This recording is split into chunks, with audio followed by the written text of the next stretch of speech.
Mara baada ya kifo cha Papa Francis kilichotokea leo Jumatatu ya Pasaka tarehe 21 mwezi wa Aprili mwaka 2025, wengi wanajiuliza nini kinachoendelea baada ya kifo cha Papa. Katoliki Moshi Online TV inakuletea kinachotokea mara baada ya kifo cha Papa. Mara baada ya kifo cha Papa, mchakato wa kina unaoitwa sede vacante, ukimaanisha kiti kilicho wazi uanza. Hiki ndicho kinachotokea. Uhakiki rasmi wa kifo. Camerlengo anathibitisha rasmi kifo cha Papa kwa kulita jina lake la ubatizo mara 3 kwa kugonga paji la uso kwa nyundo ya fedha. Kisha Camerlengo inatangaza kifo kwa ulimwengu na kuharibu pete ya Papa na muhuri wa risasi ili kuzuia kugushi hati. Mwili wa Papa unatayarishwa kutazamwa kwa watu. Kwa kawaida unalazwa katika kanisa kuu la Mtakatifu Petro kwa siku kadhaa. Kipindi cha maombolezo cha siku 9 kiitwacho Novendiales huanza, huku misa ya mazishi ikifanyika kila siku. Chuo cha makardinali kinakutana katika kongamano lililofungwa ili kumchagua papa mpya. Makardinali walio chini ya umri wa miaka 80 huingia kwenye kanisa la Sistine lililotengwa kabisa na ulimwengu wa nje. Makardinali hupiga kura mara 4 kila siku hadi mtu apate kura 2/3. Baada ya kila duru isiyo na mafanikio, kura huchomwa kwa kemikali zinazozalisha moshi mweusi.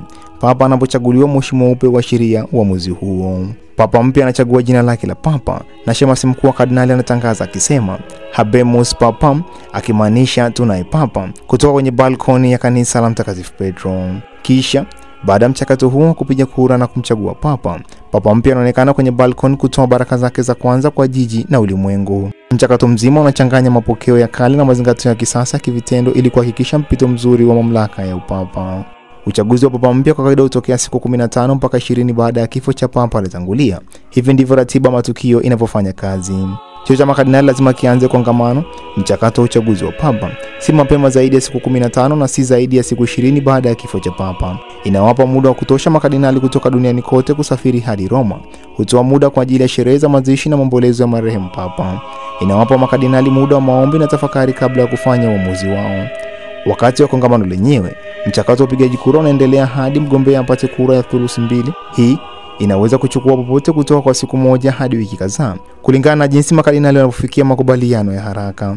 Kwa mfano, mkutano wa mwaka 2005 ulimchagua Papa Benedicto 16 ulichukua siku 2 tu, wakati mikutano mingine ya kihistoria imechukua miezi kadhaa. Hata hivyo, konferensi za kisasa huwa na muda mfupi, kwa kawaida hutimisha ndani ya siku 2 mpaka 5. Mara baada ya kuchaguliwa, Papa mpya anachukua wazifa huo mara baada ya kukubali wazifa huo.